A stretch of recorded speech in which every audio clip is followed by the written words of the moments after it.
kalaulah manusia semuanya lari dari aku. Dia bilang itu. Kalaulah semua manusia lari dari aku, tak satu pun bersama aku. Terbetik di hatiku tak senang, dia bilang, aku bukan orang Islam lagi, kata dia. Macam mana? Berani ngomong itu?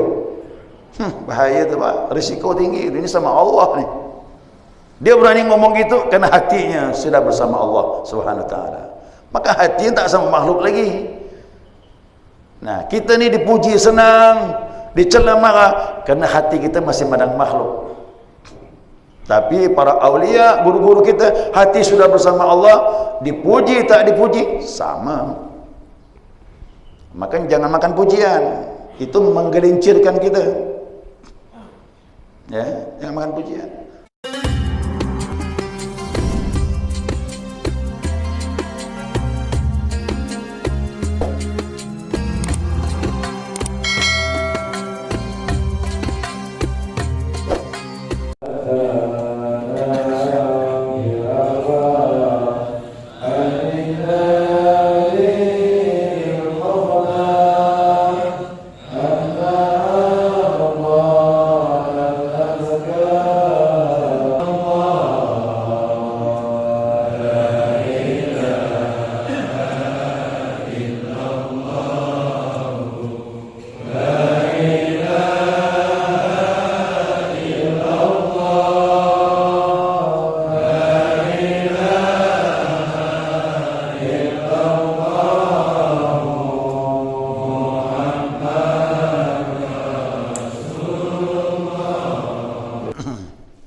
Alhamdulillahi Rabbil Alamin. Allahumma salli ala nuril anwar wasiril asrar wa tiryakil aghyar mitahi babil yasar Sayyidina wa maulana Muhammadin al-Mukhtar wa alihi al-athhar wa ashabil akhyar adada ni'amillahi wa ibdalih.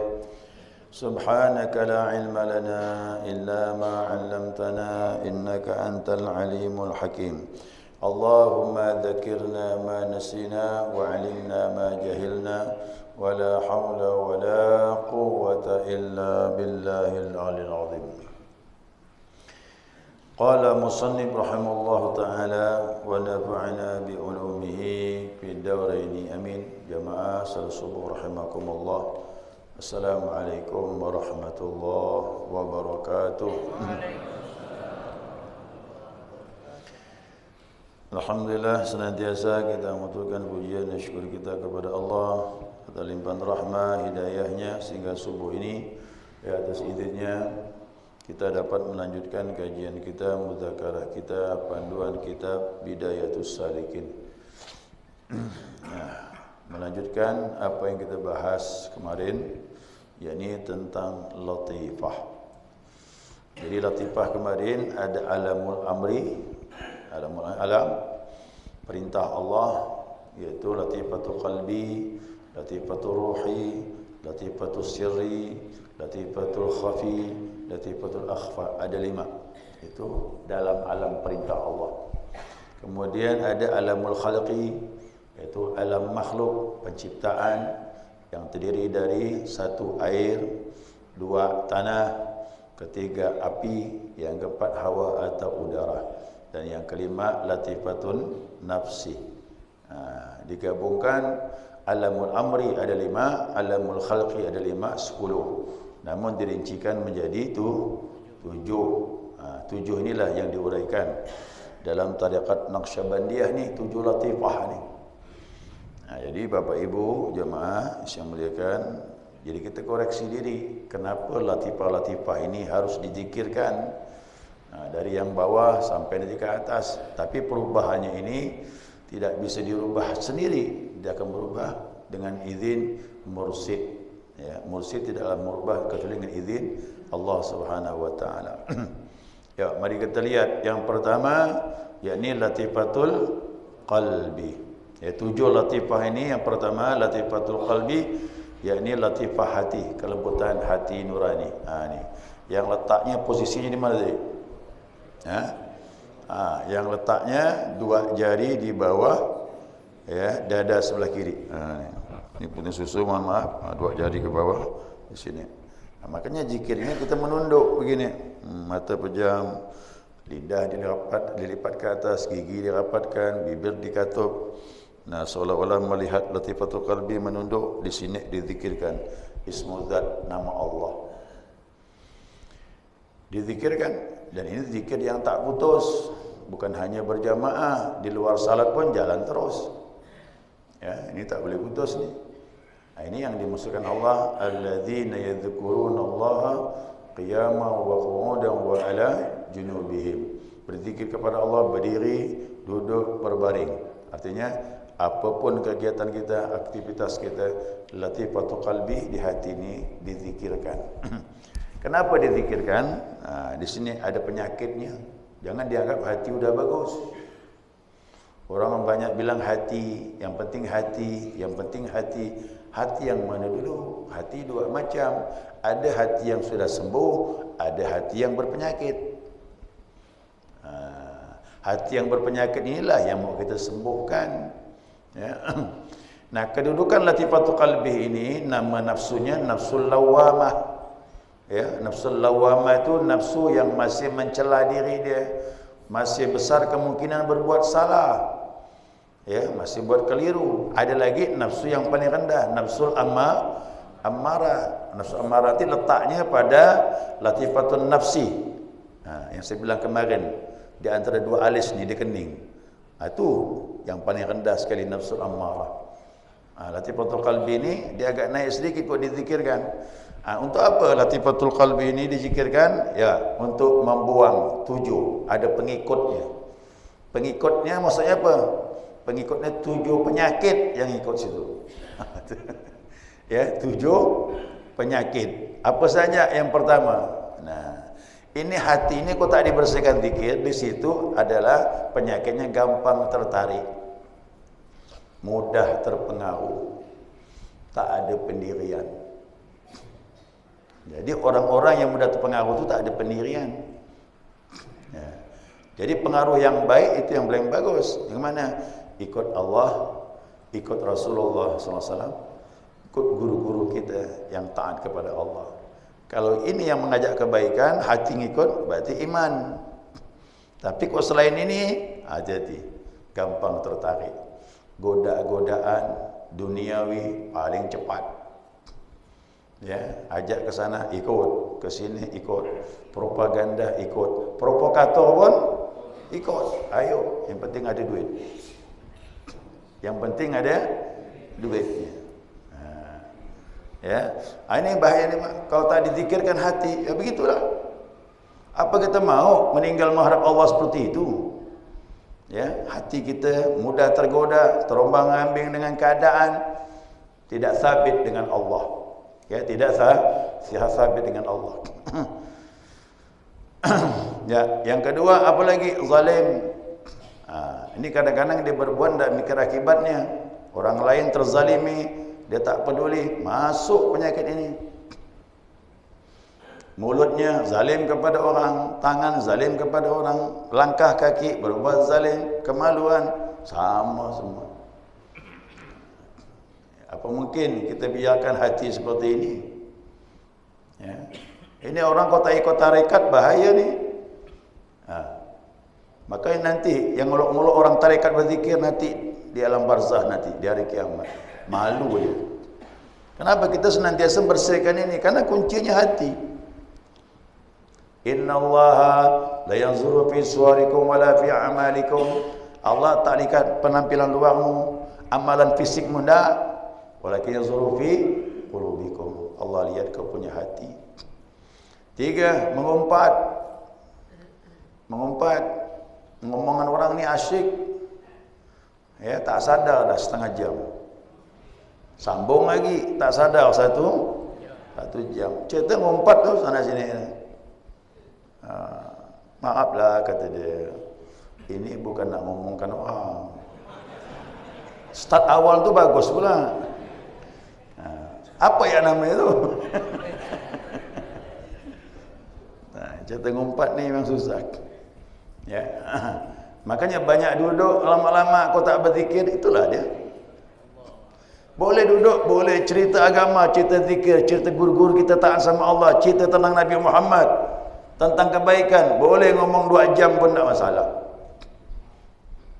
Jadi kita ngomong kebaikan tu, rahmat turun, malaikat mengaminkan. Oh, terjadi 2 jam saya ngomong Pak Ustaz, pertama bagus ni, baik, tapi nyerempet kepada yang lain. Macam mana? Waktu mau berdiri, sebelum berdiri baca subhanakallahumma wa bihamdika asyhadu an la ilaha illa anta astaghfiruka. Siapa Nabi, siapa baca doa ini sebelum dia beranjak dari majlis, bukan majlis taklim, majlis duduk di mana pun. Di warung kopi ke, di teras masjid ke, di rumah ke, di tanah lapang ke, tempat tertentu ke, silakan ngomong-ngomong kebaikan, nyerempet hal yang tak baik. Sebelum berdiri kata Nabi ucapkan subhanakallahumma wa bihamdika asyhadu an la ilaha illa anta astaghfiruka wa atubu ilaik.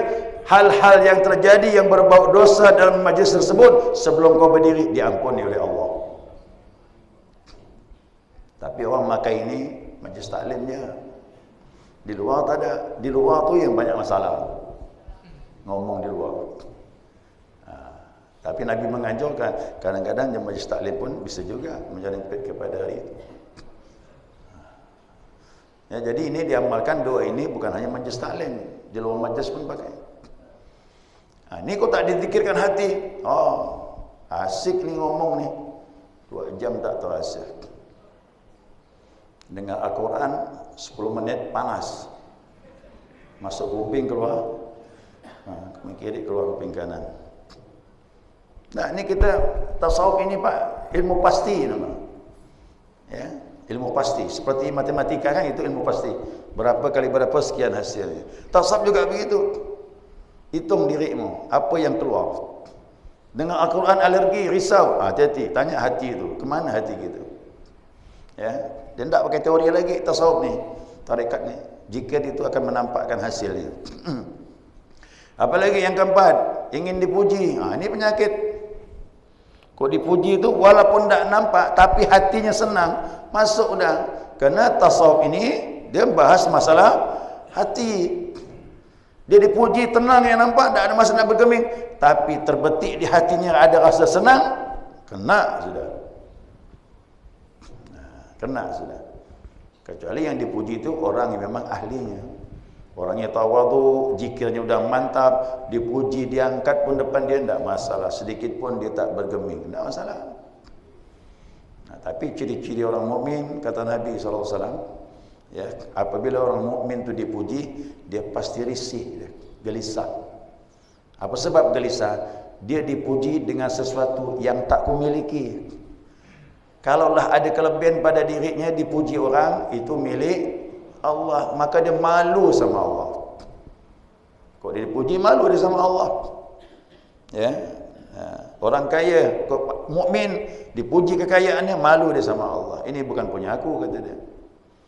Orang alim dipuji, malu sama Allah. Ini ilmu bukan punya aku.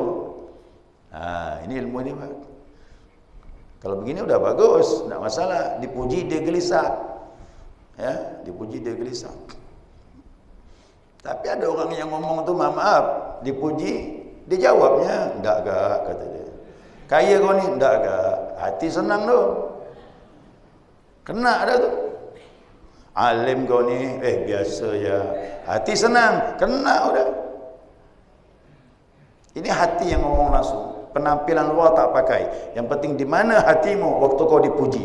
Risih, gelisah, malu sama Allah, bagus. Ya. Sekarang jemaah sekalian, apa potensi kita, kelebihan kita? Yang dipuji orang, yang mana milik kita? Jawab masing-masing. Yang mana punya kita? Mana ada punya kita? Bahkan diri kita pun bukan punya kita. Apa mau disenangi dengan pujian? Makanya orang mau muji tak muji terserahlah. Orang mau mengumpat, macam mana Pak? Inilah ciri-ciri zikir. Nanti zikir ni berhasil antara orang memuji dengan orang mengumpat kepada kita, sama nanti dia, stabil dia. Tapi kalau orang muji kita senang, orang mencela kita, kita sakit hati, itu belum stabil tu. Belum tu. Yang enak-enak ya mau, yang pahit-pahit tak mau. Padahal yang pahit-pahit itulah yang bisa mengangkat derajat. Ayo, Bapak Ibu tanya diri sendiri. Kalau ada orang memuji, hati rasa senang, orang mencela kita sakit hati, teruskan zikir. Penyakit masih ada tu. Ya, penyakit masih ada. Ada enggak gitu? Sikit ke banyak?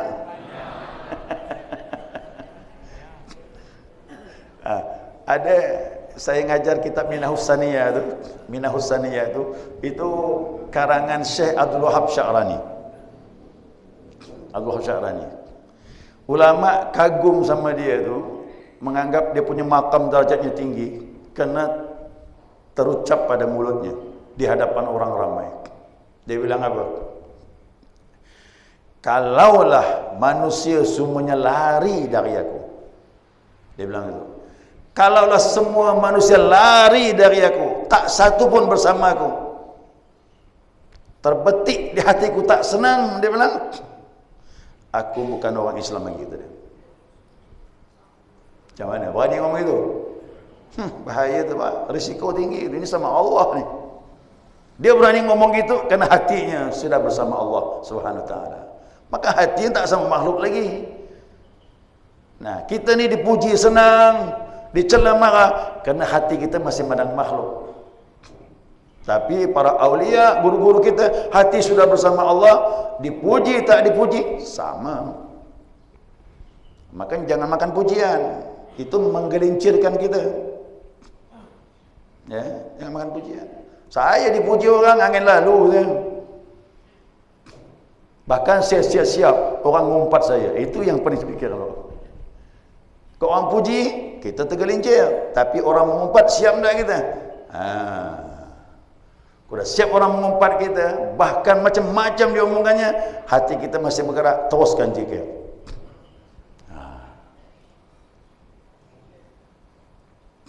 Itu makanya ada gambaran kemarin dari ikhwan itu.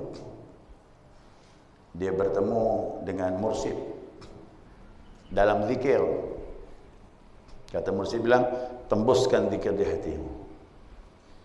Tembuskan zikir. Kerana dia menghadapi masalah goncang dia. Mursyid bilang, tembuskan zikirmu ke dalam hatimu. Dia tanya, apa maksudnya Ustaz? Kita menghadap masalah ni, kalau hati zikir belum tembus, kita terombang ambing. Tapi kalau zikir mau tembus dalam hati, masalah apa pun kita bisa menghadapnya. Itu maksud mursyid. Oh, kata dia.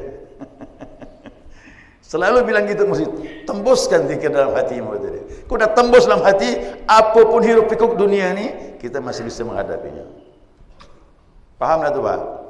Ini zikir ni kalau ditinggalkan, kacau kita ni. Inilah yang paling ampuh ni. Mana jiwa kita yang tenang kembali kepada Allah. Hati-hati ya, jangan tergelincir dengan pujian. Ibu-ibu juga gitu. Ya, dibilang cantik, gelangnya banyak, bajunya bagus. Tak apa-apa. Ibu berhias kerana Allah suruh berhias. Apalagi berhias untuk suami. Ya kan? Tak masalah. Angin lalu lah lewat dah. Tengok lagi tasnya, mahal tas kau ni.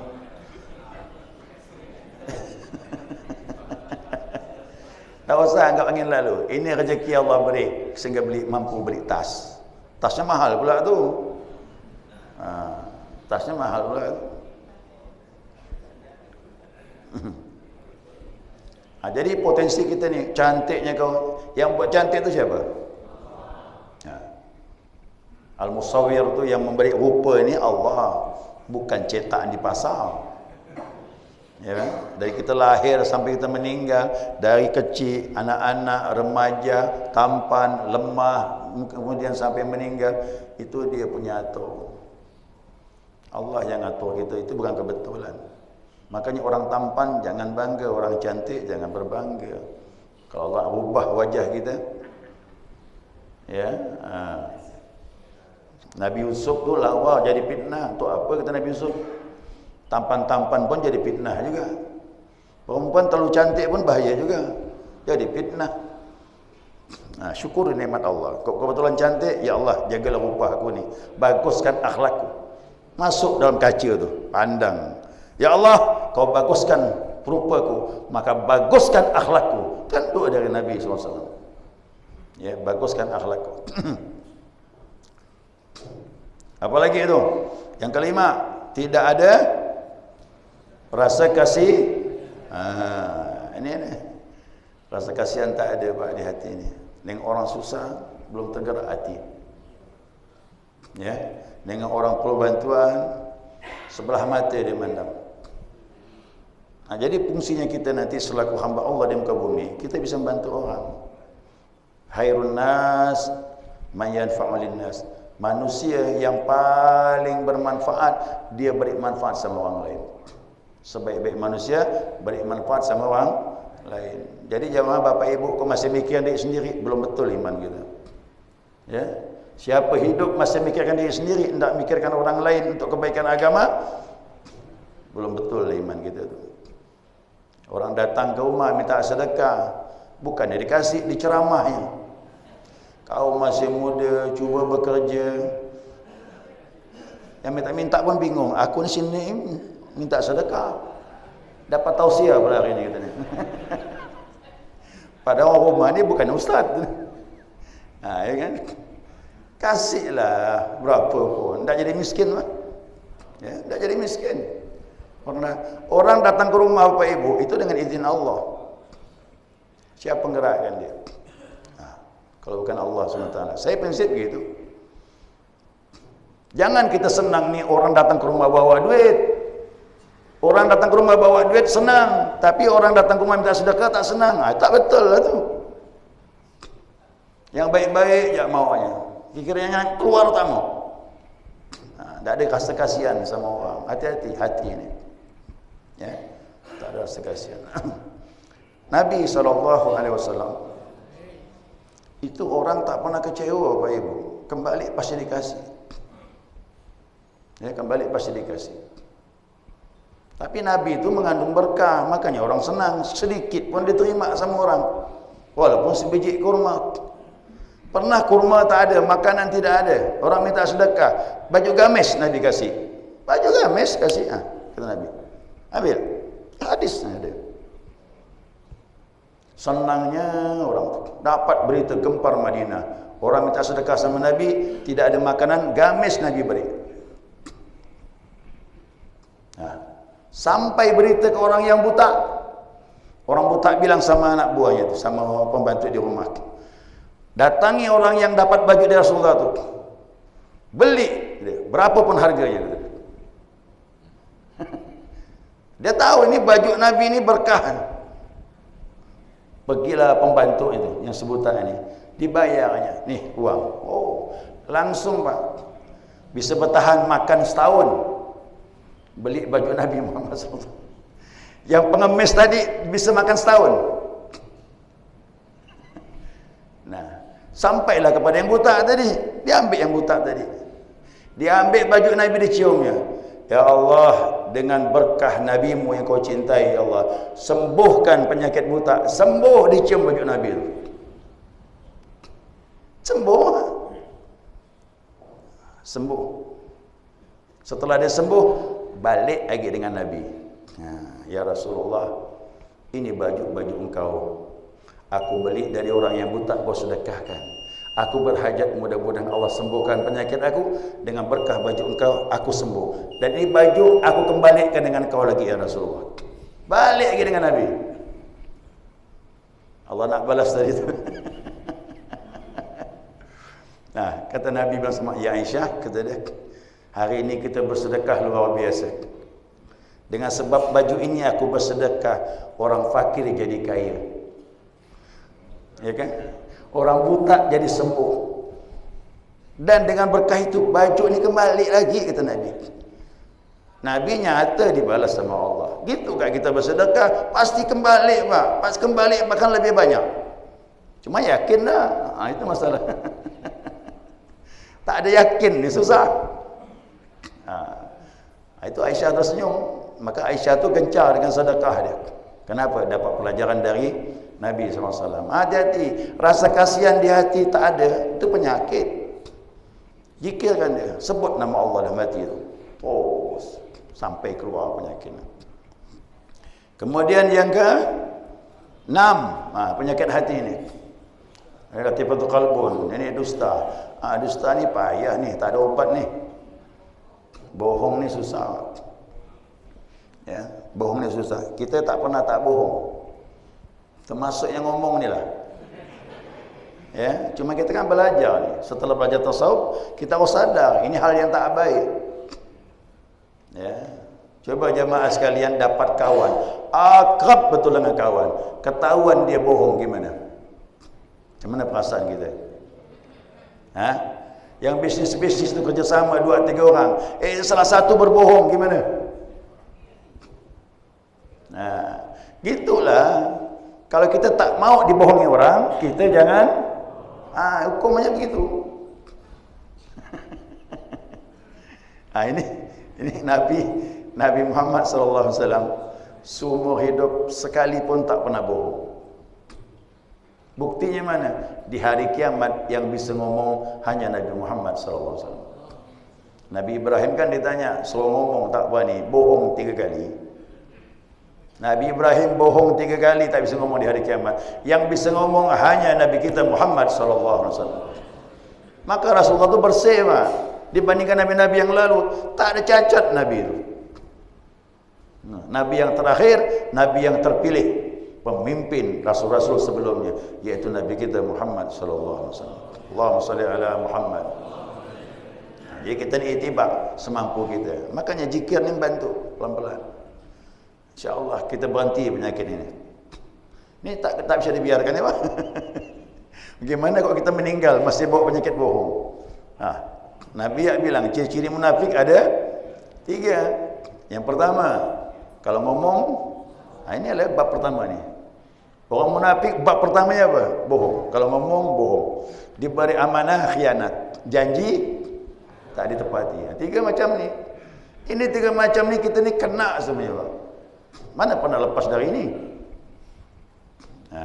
Ini munafik. Tapi kalau kita dibilang munafik tak terima. Marah kita dibilang munafik, betul tak? Bapak ibu dia yang bertahu munafik, mau terima? Nah, berat hati. Tapi ciri-ciri ini ada pada kita. Maka tak ada lain, zikirkan di hati. Ya, sebut nama-nama Allah. Kemudian yang terakhir, lalai terhadap kewajiban. Inilah saya doakan semua jamaah. Ya, mudah-mudahan kita istiqamah ni yang wajib. Jadi kalau subuh tu masih kesiangan, itu kita masih lemah namanya. Ya, subuh masih kesiangan, lemah. Orang banyak heran, kenapa majlis kita ni subuh ramai? Kena hati dah dikuatkan Allah. Allah kuatkan hati itu. Subuh kita bisa majlis taklim, zikir sampai terbit matahari. Tak mudah ni Bapak Ibu. Ya, tak mudah ni. Orang habis salam langsung balik, nambung tidur lagi. Kalaupun salat. Ya, kalaupun salat balik ke rumah, mana mau duduk? Tak mau apa? Minimal dia nyambung sebentar lagi tidur. Bentar lagi siap-siap turun kerja. Bapak Ibu bisa bertahan sampai terbit matahari. Itu pertolongan Allah. Ya, itu pertolongan Allah. Jadi masih banyak lalai tentang kewajiban, itu menunjukkan hati masih berpenyakit. Jamaah Bapak Ibu kemarin kan nanya, Pak Ustaz, hati ini udah betul ke? Tergantung. Kok tak dizikirkan? Ini penyakitnya. Yang mana Pak Ustaz? 7 nih. Hafalkan. Kau dapat balik dia hafalkan. Yang pertama penyakit hati apa tadi? Gampang tertarik dengan godaan. Yang kedua, zalim sama orang lain. Yang ketiga, masih ngumpat orang lain. Yang keempat, ingin dipuji. Yang kelima, tidak ada rasa kasihan sama orang lain. Yang keenam, bohong. Yang ketujuh, masih lalai dengan kewajiban. Dia salat tapi lalai. Ya, lalai. Ya, mudah-mudahan dengan zikir ini Allah hilangkan 7 penyakit ini. Nanti masuk latifatul roh. Gimana roh ni? Pembahasannya minggu depan insya-Allah. Ya, ini masing-masing latifah ni Pak, dizikirkan ni. Ya, dizikirkan. Segera cukup jemaah sekalian. Tak usahlah tanya jawab. Ya, waktu sudah tak memungkinkan. Kemudian lagi saya pun ada urusan. Setelah ini kita punya urusan kan? Ada apa? Selesai urusan akhirat, dunia, rohani, urusan dunia kita lakukan. Kerana kita hidup di dunia. Siapa tak mau ada urusan di dunia, dalam kubur nanti. Dalam kubur. Ya, subhanakallahumma wa bihamdika asyhadu an la ilaha illa anta astaghfiruka wa atubu ilaik. Allahumma shalli ala Muhammad